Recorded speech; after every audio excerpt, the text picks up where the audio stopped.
अब राउंड 2 का वैसी विंडो आपको ओपन होगा, ठीक है, राउंड 2 का विंडो ओपन होगा जिसमें आपको चॉइस फिलिंग वापस करनी है। अगर आपका preference lens as it is है तो उसमें एज इट इज रहने दो, कुछ उसमें एडिशन ओमिशन करने हैं तो आप उसमें एडिशन ओमिशन कर सकते हैं, और फिर उसके बाद वापस आप सीट लॉक कर देंगे, फिर राउंड 2 का रिजल्ट आएगा। तो देखिए राउंड 2 में रिजल्ट आएगा, वापस आपको सीट अलॉट होती है या फिर सीट अलॉट नहीं होती। अगर नहीं अलॉट होती है तो आप राउंड 3 में चले गए। अगर मान लीजिए आप अपग्रेड होकर आए हैं राउंड 1 से, अगर आपको सीट अलॉट होती है तो ठीक है, आपका डिसीजन है, आप दूसरी सीट ले सकते हैं, कोई दिक्कत नहीं। अगर कोई सीट अलॉट नहीं होती है तो कोई दिक्कत नहीं, you stay in the college, आप अपने कॉलेज में रहिए, स्टे इन योर कॉलेज, ठीक है। अगर आपने अब अपना कॉलेज छोड़ा राउंड 2 में जाके, तब आपकी सिक्योरिटी फी फोरफिट हो जाएगी, ठीक है, तो आप अपने कॉलेज में रहिए।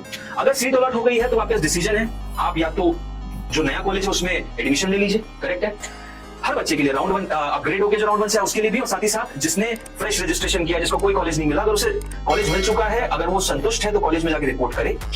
अगर उसे सीट मिल जाती है तो, अब ये बहुत इंपॉर्टेंट है, अगर उसे सीट मिल जाती है और वो डिसीजन लेता है कि no I am not interested, तो उसकी सिक्योरिटी डिपॉजिट अब राउंड 2 से फोरफिट कर ली जाएगी।